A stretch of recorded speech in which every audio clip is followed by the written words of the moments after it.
সবাইকে নমস্কার। আমার নতুন ভিডিওতে সকলকে জানাই স্বাগত। তো আমি এখানে আমার বাড়ির গোপাল রয়েছে তার সেবা, যে প্রতিদিনের যে সেবা হয় সেটাই করছি। প্রথমে আমি স্নান করিয়ে নিয়েছিলাম, কিন্তু স্নান করানোর ভিডিওটা আমি আপলোড করিনি। তো এটা দুপুরের পুজো। আমি সব কিছু জামা কাপড় পরিয়ে গোপালের এখন অলঙ্কারগুলো পরিয়ে দিচ্ছি।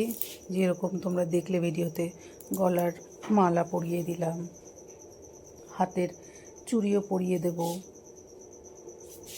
একটু ভিডিওটা ফাস্ট করছি, নাহলে পরে এটা অনেক বড় হয়ে যাবে। আমি রাধাকে সাজিয়ে দিচ্ছি, তারপরে আমি কানের পরিয়ে দিলাম আমার ভগবানকে।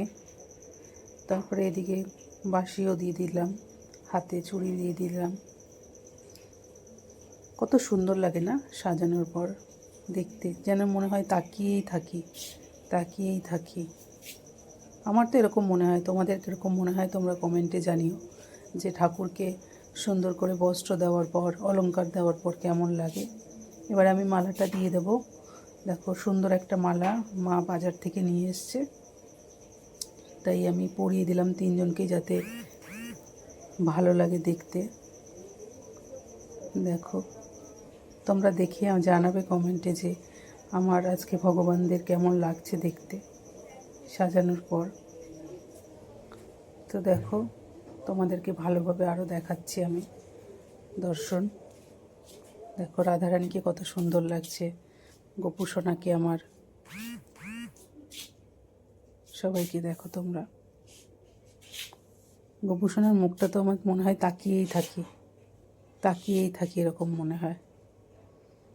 ভালো করে দেখো তোমরা সবাই আমার মতো, আর কমেন্টে সবাই লিখবে হরে কৃষ্ণ। তো এবার আমি ঠাকুরকে ভোগ দিলাম। তোমরা ভোগটা দেখো, ভোগ দেখলে নাকি দুর্ভোগ কাটে। দেখো, পুরোটা আরও একবার তোমাদেরকে দেখিয়ে দিচ্ছি, সব ফুল দিয়ে দেওয়ার পর।